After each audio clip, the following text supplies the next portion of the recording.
मंडळी, नाशिकमध्ये ठाकरेंच्या शिवसेनेला मोठा धक्का बसणार असल्याची चिन्ह दिसत आहेत. तसं घडताना दिसतं, घडामोडी तसं घडतायत. संघटनात्मक बांधणीत विश्वासात घेतलं गेलं नाही, त्यामुळे नाराज असल्याची कबुली खुद्द सुधाकर बडगुजर यांनी दिली. आणि त्यातच बडगुजर यांनी सोमवारी मुख्यमंत्री देवेंद्र फडणवीस यांची भेट घेतल्यानं बडगुजर भाजपच्या मार्गावर असल्याची चर्चा आता सुरू झाली. त्या उद्घाटनाच्या निमित्ताने माननीय मुख्यमंत्री या ठिकाणी आले होते आणि मी त्यांच्याकडे कालपासून वेळ मागितलेली होती. जे बदल झाले ते त्यामुळे अनेक 10-12 लोक नाराज झाले आणि तिथून मग नाराजीचा सूर हा आजपर्यंत तरी आहे.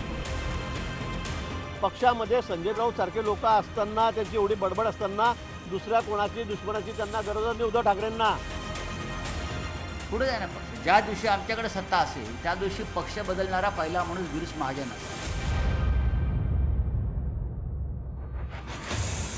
नाशिकमधल्या राजकीय कुंभाचे वारे भाजपच्या दिशेनं वाहत असल्याचं घडामोडींवरून स्पष्ट होत आहे. सुधाकर बडगुजर यांनी सोमवारी मुख्यमंत्र्यांची भेट घेतल्यानंतर दुसऱ्या दिवशी नाराज असल्याची थेट कबुली दिली.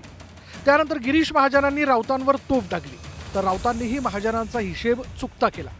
मात्र यावेळी शिंदेंच्या शिवसेनेकडून नव्हे तर भाजपकडून नाशिकमध्ये ऑपरेशन टायगरला गती देण्यात आल्याचा अंदाज बडगुजर यांच्या वक्तव्यावरून लावता येतो. विधानसभेमध्ये आम्हाला अपयश आलं. अपयशानंतर माझी भूमिका थोडंसं मी सांगितलं की मी ह्या पदावरती मला काम करणं शक्य नाही, तुम्ही दुसऱ्याची नियुक्ती करावी अशी मी विनंती केली पक्षप्रमुखांना आणि त्यानुसार त्यांनी निर्णय घेतला. परंतु संघटनात्मक बदल करत असताना एक अविश्वासाचं वातावरण निर्माण झालं. नाशिकमध्ये सुधाकर बडगुजर यांनी नाराजी व्यक्त केल्यानंतर गिरीश महाजन यांनी तर ठाकरेंच्या पक्षात राज्यभरात हेच चित्र असल्याचा दावा केला. नुसत्या सुधाकर बडगुजरच नाही, अनेक नेते, म्हणजे नाशिक जिल्ह्याचंच म्हणत नाही, मी महाराष्ट्राचंही म्हणतो. आणि नाशिक जिल्ह्यात तर आता या शिवसेनेमध्ये राहायला कोणीही तयार नाही, कोणीच तयार नाही. हे असे लोक असताना कुणाची दुसऱ्याची दुश्मनाची गरज नाही. सुधाकर बडगुजर आणि गिरीश महाजन यांना जोडणारा एक धागा म्हणजे सलीम कुत्ता आहे का, असं म्हटल्यास अतिशयोक्ती होणार नाही.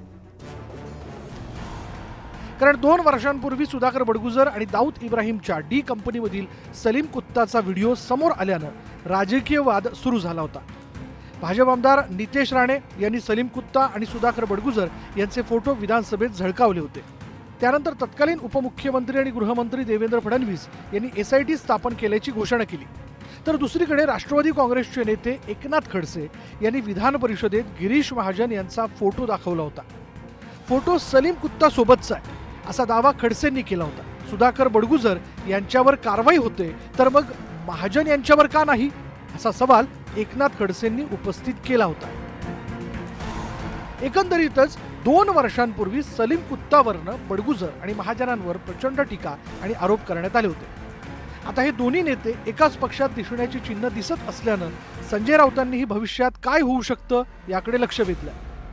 ज्या दिवशी आमच्याकडे सत्ता असेल त्या दिवशी पक्ष बदलणारा पहिला माणूस गिरीश महाजन असेल. नाही, उद्धव ठाकरे मुख्यमंत्री असताना ह्यांच्या चौकशा सुरू झाल्या होत्या, तेव्हा ते पक्ष बदलायला तयार होते.